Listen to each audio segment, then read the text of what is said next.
In this video, we're going to learn about function overloading in C++. In some languages, like for example C, we can't use the same name for multiple functions.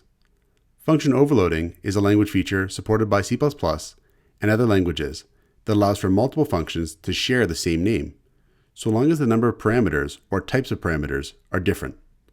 Let's go over an example. We're going to make multiple add functions, and the first add function will look like this. We'll say int add int x int y, and the function will return x plus y. So this add function here is going to return an int. It's going to be the result of adding x and y together.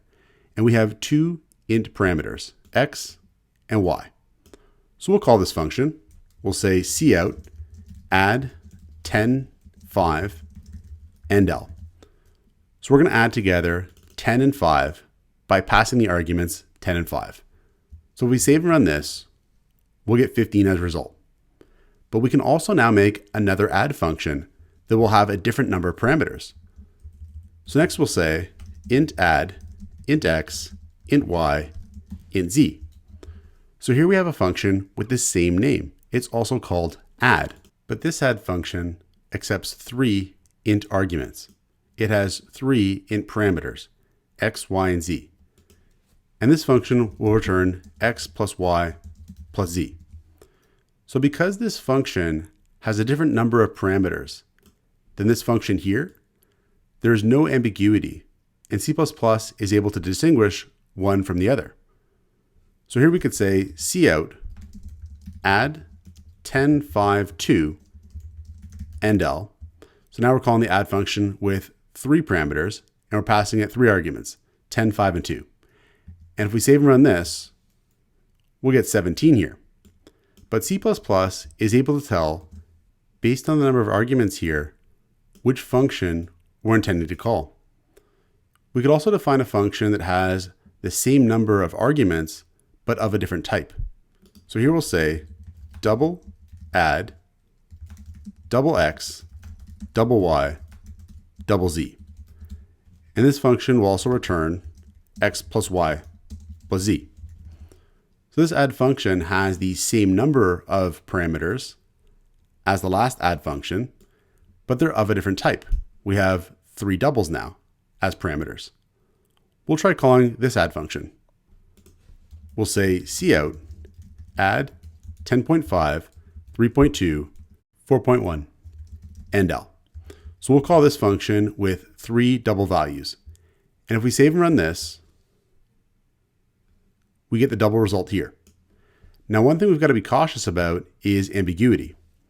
If here we said 10, and we tried to save and run this, we'll get an error. It says call to add is ambiguous. And what's going on here is that C++ can't figure out which add function we're trying to call. Before, when we had the first argument as 10.5, that was a floating point literal, and it was clear we were trying to call the add function that accepts 3 double arguments. But with the integer literal 10, it's unclear which add function we're trying to call. We could put 10.5 here to make it clear again.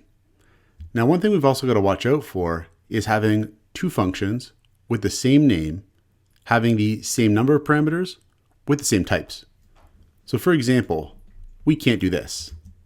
If we said double add, and as parameters we had A, B, and C, even though the parameter names are different, this won't work because the parameter types and number of parameters are the same as this add function here.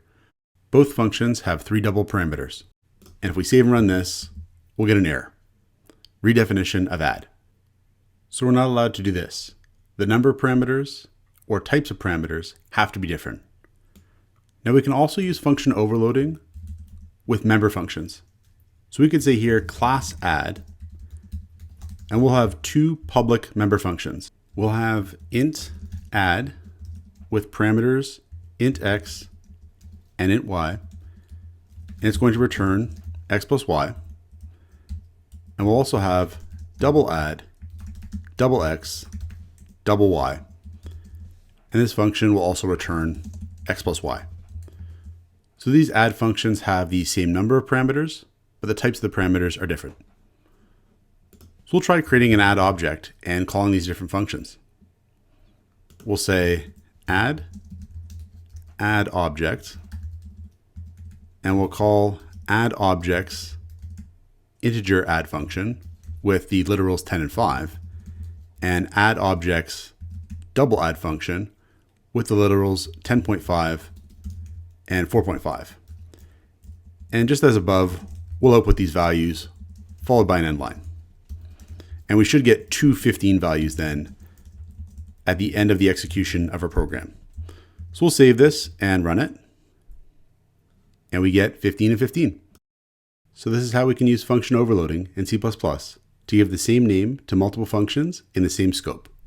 Check out portfoliocourses.com, where we'll help you build a portfolio that will impress employers.